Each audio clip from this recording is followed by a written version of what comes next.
Well, greetings everyone. Welcome to episode 18 of the 240p Club. We are legal now.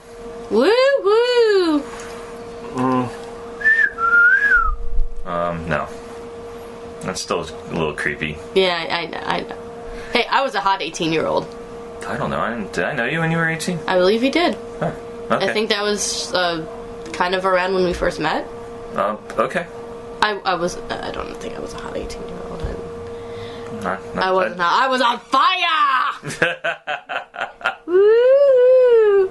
Anyhow, happy 18th birthday! Well, it's not a birthday, but happy 18th episode. You sure that wasn't a VD? Oh, you don't know anything about VDs, do you? No, I never had one. Good! And let's keep... No, I can't. God, that's horrible. Can we delete that? No, that's funny. Alright, we'll delete it. Yeah, my jokes are terrible. No, they're not. They're funny. Damn You're right. funnier than me. No. You're funny looking. Oh! No, I'm kidding. Da da da. Only joking, only joking. Anyway, got a razz on each other. We're 18 now. 18 episodes, I should say. Yep. We probably could have had more, but, you know, we slacked Finals off got a it bit. away. Finals, real life. Exams. We've been on a roll, though, in streaming. Yeah, you've streamed most of the past week. Yeah. I feel bad making you do everything. Streaming live. Nah, this is okay this week, because, I just wanted to play some Zelda, and, in honor of their, Zelda's birthday, 31st this year, The Legend of Zelda came out. Yay!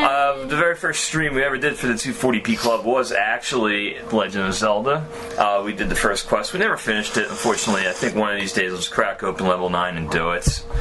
But we were streaming, we decided, hey, since Breath of the Wild came out and there's Nintendo Switch and that's the hottest game right now, we might as well do some of Zelda's past. I read an article.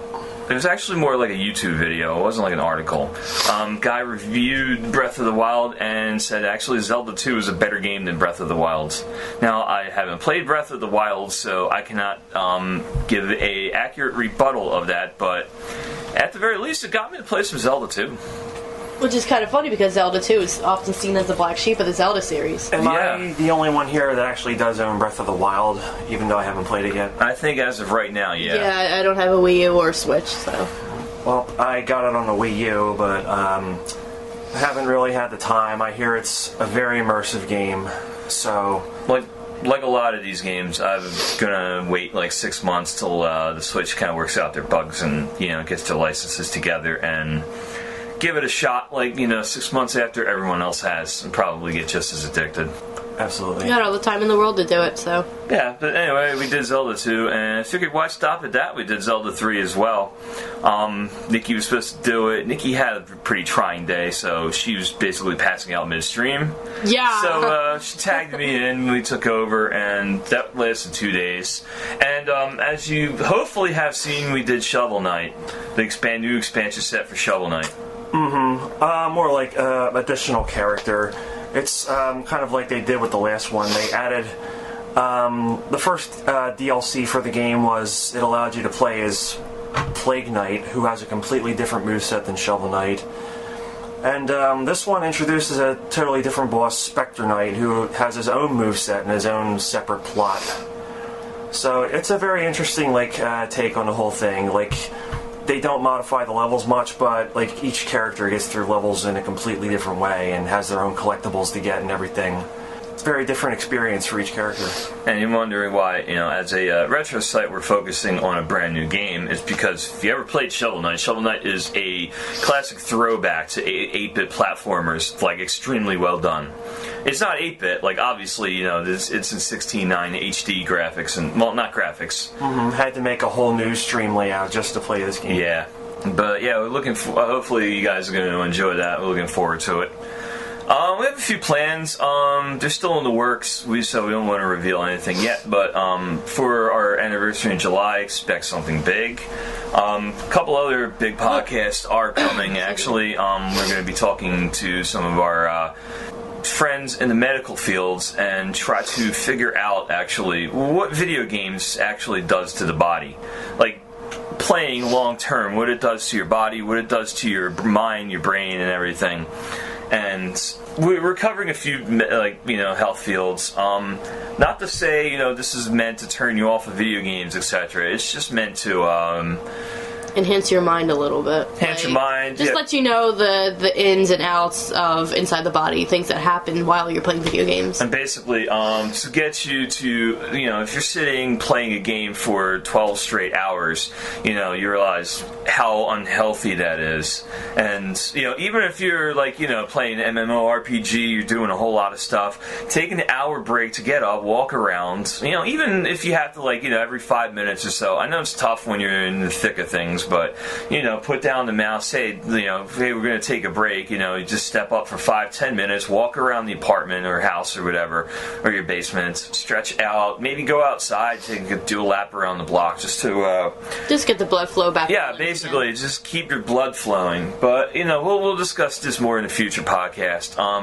Right now, we're talking, we mentioned streaming, actually. Streaming right now is an awesome concept. I know it's been around for quite some time. A lot of people are doing Let's Plays, etc., but I think that if you know where to look, especially on Twitch and YouTube, you can find walkthroughs, playthroughs for just about any one of these awesome games, and it's actually replaced the walkthrough. Instead of looking up a walkthrough, you could just look at someone playing the game and try to figure out if it takes a little effort, but you can figure out how to get through certain parts, what you're missing, etc. In conjunction with the walkthrough, it's actually pretty handy.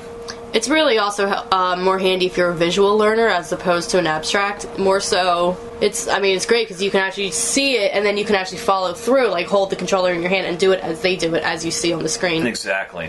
Also, for games you used to think you'd mastered, you could watch some, especially the speedrunners. I'm not a huge fan of speedrunning, but I still think it's amazing to watch, someone just blast through a game at lightning speed, including doing certain techniques you never knew about in games. I've seen someone speed run through A Link to the Past. I played it regularly, but I've seen someone speed run through some of the dungeons. It's crazy some of the stuff they do. Yeah, it's definitely. Personally, I'm not really a fan of speed runs either. I like to savor my games, play a little slow, a little more satisfying, But if that's what you're into, I'm not going to knock on it or anything. And also, I do think it's a pretty cool skill set, too. Most of the people have done the same thing. It's just they play through the game, so much and know it so well that they were able to do this. Mm-hmm. Plus, it's all a matter of trying to best your time to, I would speedrun Chrono Trigger if I had that kind of skill.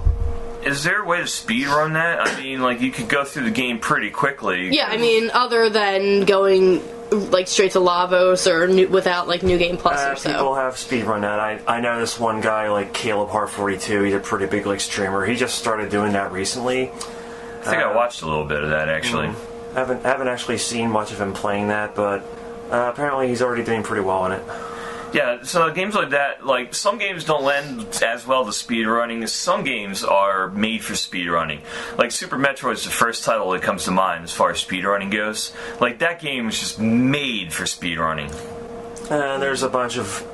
this is going back to, the Atari 2600 days where, instead of score, you'd have, a timer that, either, decreases or increases. And, I guess your high score in that would be, how fast you manage to beat the game.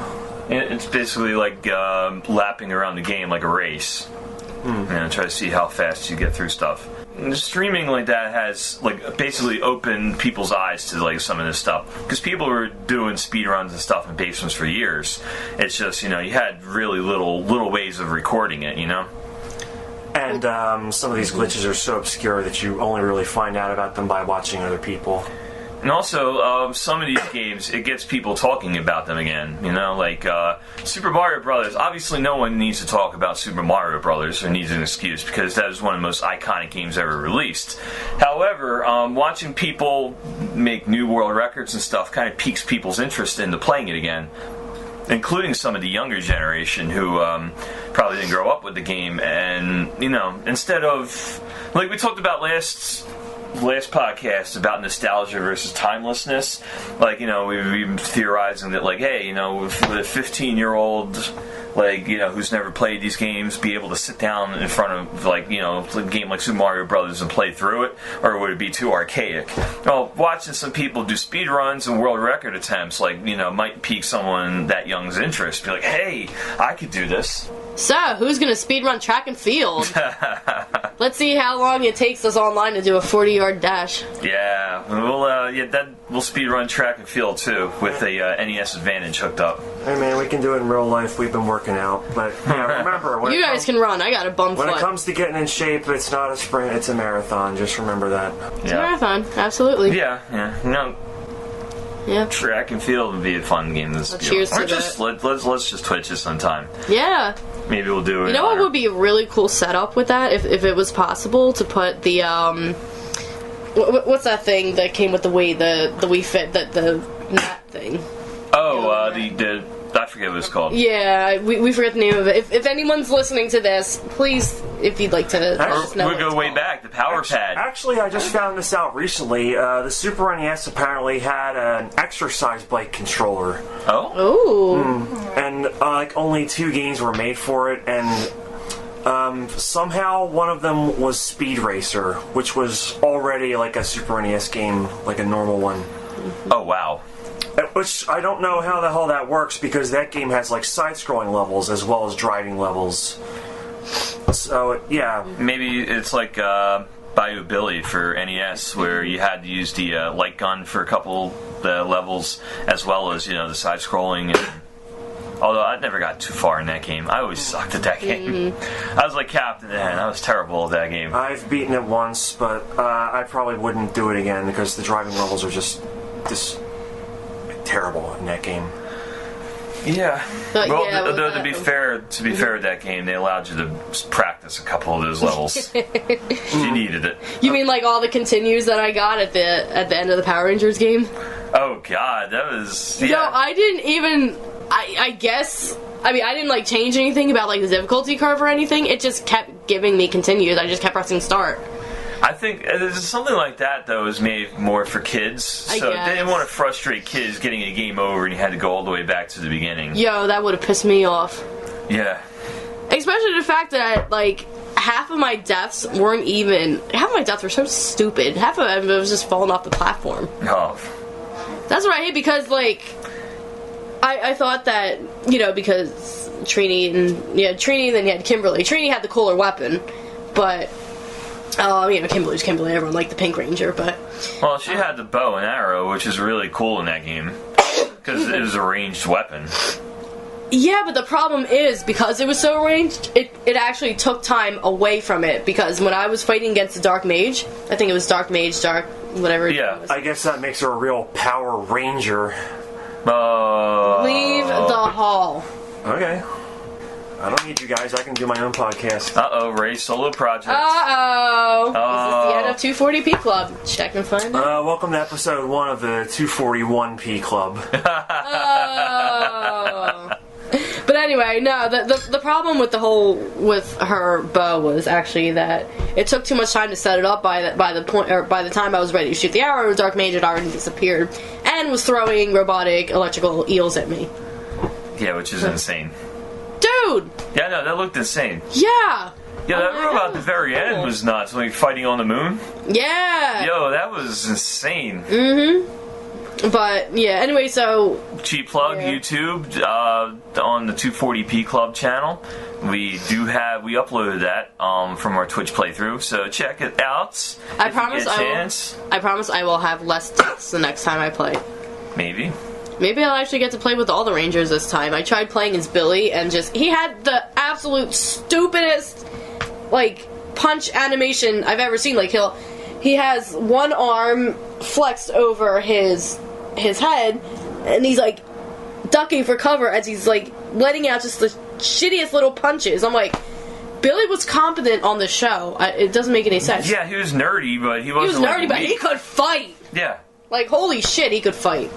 I mean, he wasn't like a breakdancer or anything like Zach was. He wasn't like a karate master like Jason, but Billy could mess you up if he wanted to. Yeah. He was also the cutest one.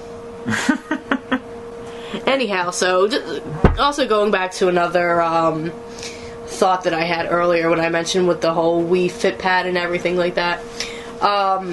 We could actually do, if possible, to like hook it up to an NES or so. Like, just you have the power pad. Right, yeah, because I wanted to play track and field with that. Like, you guys have the controllers, and I'll just jog on that thing, and I'll still smoke both of you.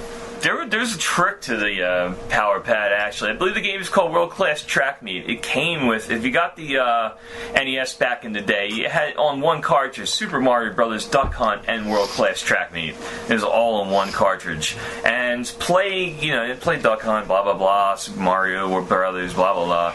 Track Meet, you had to hook up the power pad. It was divided in two spots, and one spot, like, blue and red. One side controlled one of the runners, the other side controlled the other, obviously. And the trick was to basically set this up somewhere, hold on to the edge, and just barely lift your feet up off the ground. Just barely, just enough to register. Once you had that, you were setting world records in World Class Track Meet. It's kind of why the power pad never took off like the light gun did, like the Zapper. It's kind of a crappy peripheral. It was a little bit ahead of its time, just like the Power Glove, U-Force, and all that. Like, Nintendo had these innovative, and third parties, they had all these innovative ideas for the NES that the technology just didn't exist until the Wii came out. Why don't we just play the rest of it on a DDR pad? Yeah, we should do some DDR sometime. I completely suck at it. You get to watch. I would love to do that. Yeah, maybe Twitch playthrough. Maybe if they have DDR in the barcade, we will. They don't, but they may by the time we record there. That's another one of our plans. We might record a live podcast at there's a pub in. They have a couple locations up and down the East Coast. The Philly one, Brooklyn, New York. I believe they have one in St. Mark's in Manhattan, which is near the Lower East Side. It's called the Barcade. It's exactly what it sounds like. It's a bar and an arcade. We're giving them a cheap plug, as those guys are pretty awesome, and girls. Like, it's craft beers, and you have to be 21 plus, obviously, to enter this place. But it's all wall-to-wall arcade games, and they all cost $0.25. Except for NBA Jam, somehow still costs 50 cents. And then if you want to keep playing more quarters, you got to add another quarter for every quarter you play, basically. And saves. I think X-Men was 50 cents. X-Men went up to 50 cents? One of them was 50 cents. Ah, those shysters. Probably Mortal Kombat 3 or 2. Yeah, Ultimate Mortal Kombat 3 is 50 cents. Yeah, I was about to say, the X-Men arcade game should be $0.25. I think so. Super Street Fighter 2 is 50 cents also. Yeah, I think some of the newer titles, like due to inflation, it's 50 cents. Yeah, whatever. I remember the old Paperboy game they had there. Oh, yeah. Operation Wolf and all those. They had Burger Time too. Burger Time. I used to play that all the time. Burger Time. What was the other one? The Root Beer. Oh, Root Beer Tapper. Yeah, Root Beer Tapper. Yep. Which, ironically enough, they had a version called Budweiser Tapper, which, sponsored by Budweiser.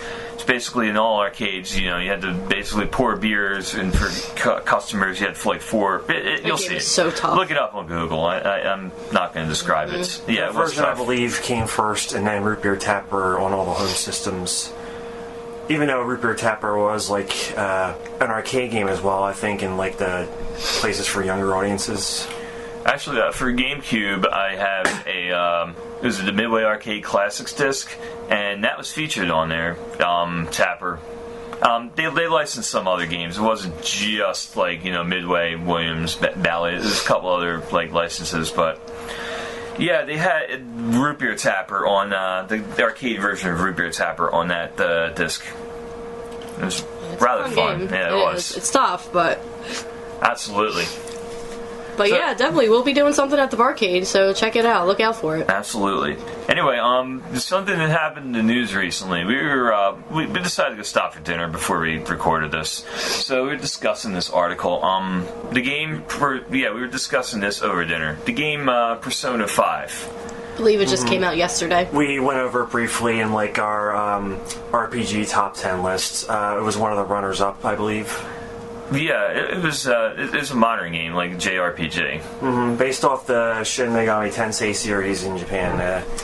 I believe it's basically like you're a student in this high school and lots of weird shit is happening or something. I don't know. I never really played that far into one, but that's the basic gist of it, I think. I think I played the fourth one where it was, P4, I think it was, and after midnight, you would, the TVs would turn on and they would show your persona, your true self, after you got into the TV. Oh. And I think you either became a persona or you had to fight the personas. I'm not familiar with the series not too much. In Persona 3, you shoot yourself in the head a lot. That's all I gotta say about that game. I believe Dante was in one of them too. He was in Dante from Devil May Cry. I mean, he was in one of the Persona games. It's one of my favorite video game characters. He's a cool guy. Yeah, that was there's a controversy though brewing with it. When it came out, the game designers issued a statement saying, about streaming the game, saying they did not want anyone streaming this game. Or if they did, no spoilers, just stream, a couple minutes at a time, whatever. Yeah, which is not what streamers do. That's the thing. They are letting people stream and post videos of this game up to a certain point in the plot. I guess so as not to let newcomers to the game be spoiled with the significant plot stuff. It's kind of what, to draw a comparison, obviously Game of Thrones, people posted Game of Thrones spoilers online, and it's you want to just hit them with a purse or something sharp object. And let's not forget the golden age of Harry Potter spoilers. Oh yeah. No. So yeah, I can see what they're attempting. They're trying to limit any spoilers for this game from leaking over to the internet, which is very tough these days, obviously, because people are going to do it anyway. But the way they're doing it by limiting people to stream it is actually causing a firestorm against the company, because all these streamers are now boycotting the game because they're not even mentioning it, not even going to play it, purchase it, nothing. Just, they don't want us to stream it, then fine, we're not even going to buy it. Which, I know, is kind of spiteful, spiting yourself, from playing a good game just to prove a point, but at the same time, I can see the point they're making. A lot of streamers nowadays make money doing streams, which, we'll discuss again on our medical podcast, because that's connected to that a little bit.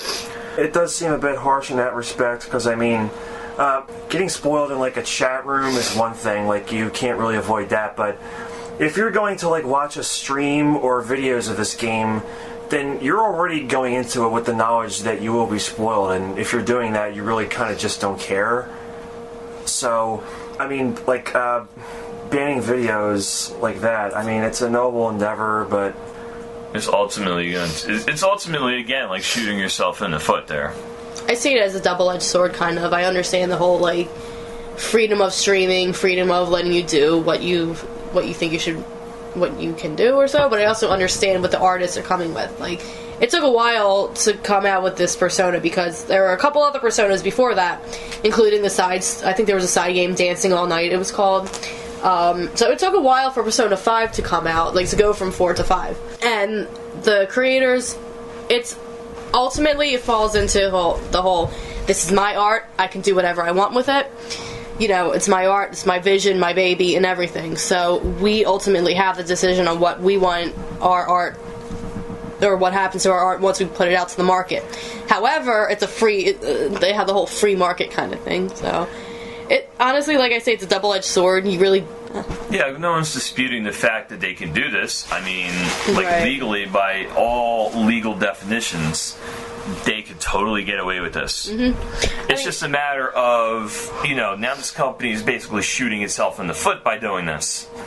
So, like, obviously you could criticize this as a business decision, but ultimately, are they right for doing this? Or, whereas also these other companies are putting out games nowadays, and it's just like stream away, free publicity. You're watching someone stream this, you're like, this game looks awesome, and then you decide to pick it up. It's the same thing as when downloading albums came out, Napster and all that. You could download an album, and eventually, if you liked it so much, you could buy it, support the artist, or they just buy it just to have the cover artwork, etc., etc.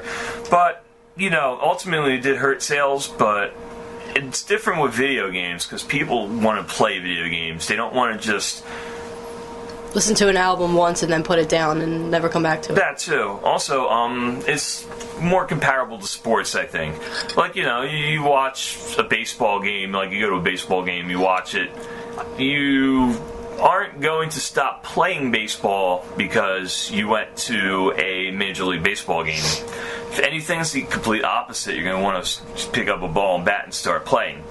The same thing with if you're just sitting, you joined an adult softball league, you're not going to...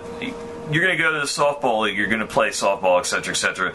You're not going to just stop buying tickets to your favorite MLB team or, AAA team just because you play softball now. The comparison is the same with video games. You're going to watch someone play a game, it's going to look awesome on the stream, and you're going to want to buy it and play it for yourself on your TV instead of just watching someone else play it. I could also see a negative to this also. The negative that I could see as being, say someone is watching the stream and they are only interested in this game for the story, not for the gameplay itself. They could say, okay, well, I've already seen all the parts, I've seen the story. Well, then I don't need to buy the game then. It's also a bad thing because if you are, let's just say you're a fan of, I'm going to use the Final Fantasy series, you didn't play through a few of them because you heard bad things, but you're still curious as to the storyline. Boot up a stream, see if someone's starting a stream of the game and just watch it from the beginning, just watch an experienced player play through it, and you could be like, okay, that is stupid, forget it. Mm-hmm. I mean, like I said, it's a double-edged sword. It's kind of one of those, damned if you do, damned if you don't. Exactly. But yeah, no, that caused a mild controversy. We talked about streaming retro gaming. It's a little different with retro games because these games have been out in many years at this point, so people are, all you're really doing, you're not spoiling much unless you have never played the game. But all you're doing is basically, it's like providing a walkthrough. Like you read a walkthrough, you get all the spoilers of the game, It's basically the same thing. You click on a stream, get the spoilers. We will obviously respect Persona 5 and not stream it on their channel. Not that we do anyway, because it's a modern game. An RPG and a very long one at that. Yeah. I actually don't have a system that's suited for it. Seriously, yet. I've heard these Persona games can be 120 hours in length. Way longer than most RPGs even. Yeah, so... Yeah, Personas are special. We'll respect that, but, we don't have to like it. Let's put it that way. I don't normally usually play the Persona series anyway, so... Well, we would not go to on our channel anyway. Right. We're strictly retro gaming. Mm-hmm. Which means no new Fire Emblem. Sorry, kids. Sorry. Might play one of the old ones eventually. I'm actually still in the middle of playing Secrets of the Emblem, so... Mystery of the Emblem, so... Here's food for thought. PlayStation 2 is now considered retro gaming. Welcome to the big leagues. But it's not 240p, is it? No. Some games are 480p. Yeah, we stick to 240p just because, that's the era of video games we're focused on, but it's just... Oh, no, actually, they're mostly 480i, I think. Oh, our games that we're playing? No, PlayStation 2. Oh. Well, I mean, they still use, an RF switch, and they had the RGB connectors, but not the Super VGA. So, yeah, I guess so. It's 480. It don't matter. I mean, these games are considered classic gaming now. But they're still talked about because a lot of the generation that's just turning 20s grew up with some of these games as kids. So, it's like a generational thing. But food for thought how old we're getting. PlayStation 2 is Stop considered that. retro gaming. Stop that. I'm not ready. Nah, me either. Alright, so, what else are we talking about? What have we been playing recently? Like, what have you been playing? Obviously, you've seen the entirety of my, output this week, like playing Zelda 2, then Zelda 3. I have been playing my biomechanics exam. Yeah, you've been playing that game called Life. I hear the graphics suck, though. Oh, dude. They're so realistic.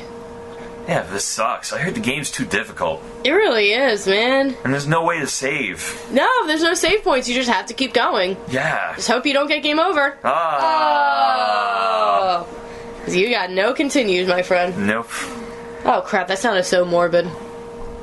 That's right up my alley! Hey! And now that we've depressed you all, here's Ray with something uplifting. Well, I've kind of been slacking a little in the gameplay department, but I have been playing Final Fantasy III for the Nintendo DS, which, of course, is based off the Japanese Final Fantasy III. For the NES. Actually making it the first time it saw release in America.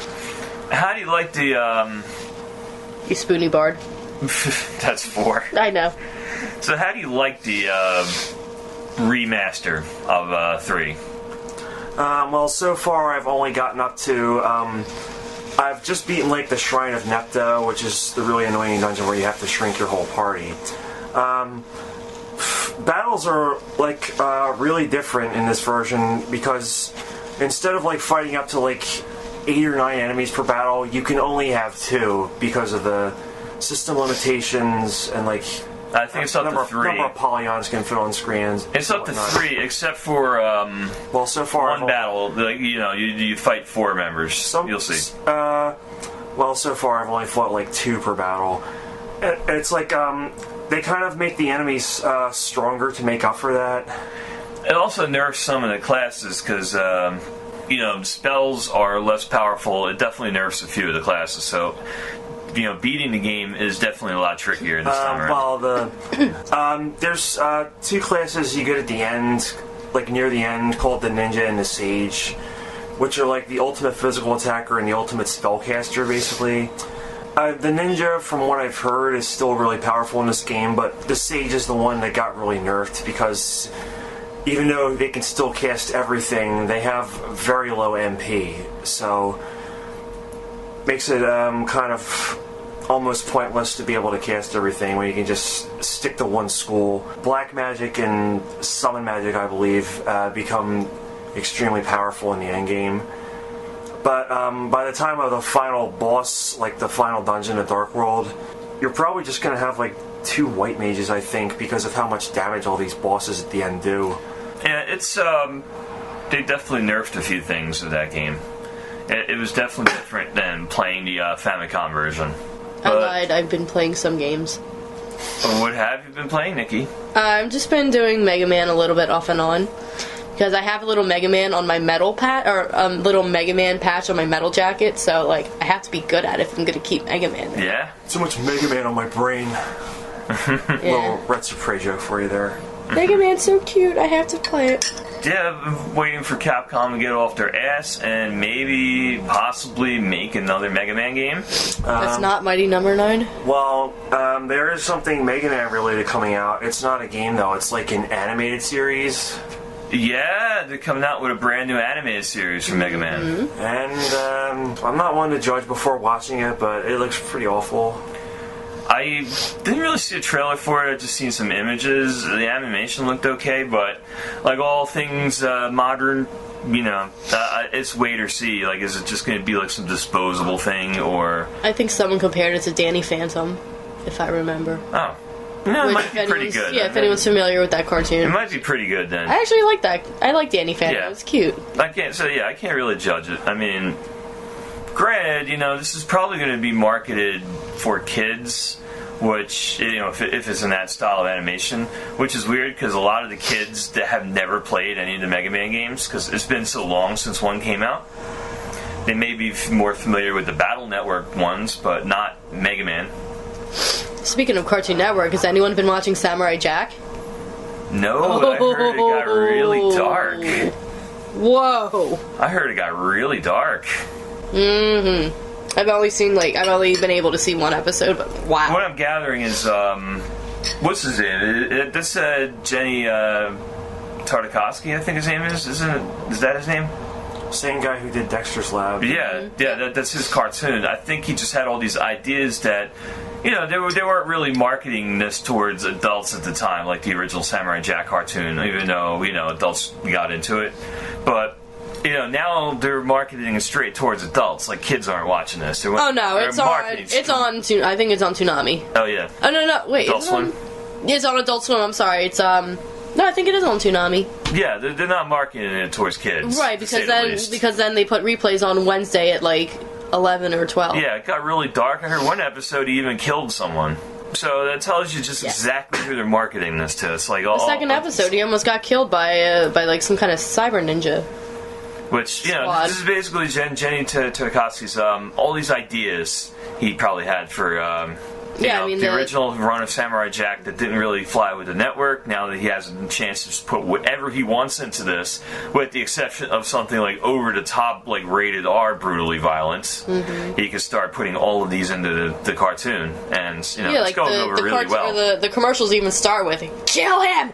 Kill him! The voice, it's funny because I believe the actress for Rita Repulsa actually died a few years ago, but the Japanese one, I think. Japanese, I believe. No, because the current, I think the English one's still alive. Yeah, because the voice that opens the commercial is Rita Repulsa. Yeah, it sounds just like her. I'm like, oh my god, nostalgia.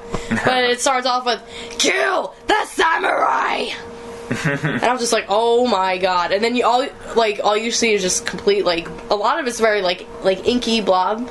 So you just see him falling back, and the sword comes real close to him, they might kill him. But, oh my god, it's so good. Yeah, we doing this for 18 episodes now. We do backtrack on some topics here and there. So we're going to cover retro culture, how popular retro culture is, and things from the past that were a really good idea are becoming good ideas again to redo. Not Ghost in a Shell. I heard mixed reviews, actually. I heard people that were just guilted themselves into liking it. They're I hate to say it, but I liked it. I didn't watch it. Right. I'm just quoting some reviews I've seen from people that love the anime. So I'd be willing to give it a shot. I heard it was I can't wait for them to do Cowboy Bebop and screw it up. I'm just waiting for Thundercats, because they've been talking about that for years. And hopefully Michael Bay stays far away from that property. I think he'll try to put as many socks in there as he possibly could. Screwed up the Ninja Turtles, and he's gonna find a way to put Megan Fox as the female lead. Of course. Buddy. And probably Vin Diesel's The Rock will be in it. Yeah, you name it. Oh my god, we're horrible. Explosions everywhere. We are just so I don't know what's the word. Can we? If Michael Are we Bay, jaded? Yeah, we might be. We might be jaded. I think we're jaded. You know what, though? I'll give new stuff a chance. Obviously, Shovel Knight was really awesome, so we streamed the hell out of that. So hopefully you guys are watching that. Anyways, more cheap plugs. We're going to use this episode to cheap plug everything. Facebook.com/240p Club. Twitter @240p Club. Twitch TV/240p Club. We've been updating that quite a bit. We'll warn you on Twitter, actually, when we're going to update that. So, by all means, check us out. We also just redesigned the 240pclub.com website. It looks nice. You can thank our behind-the-scenes gal, Mel, for the wonderful job she did. Yay! We love you, Mel. Yay, love you guys. Anyway, from all of us at the 240p Club, we're going to wrap it up. I am Metallic Joe. I'm Nikki. And I'm Ray, the handsome one. A Barbie girl. Which reminds me, we are so twitching that one day. I'm doing Barbie Supermodel. Alright, we're going to cut it off on that note. Good night.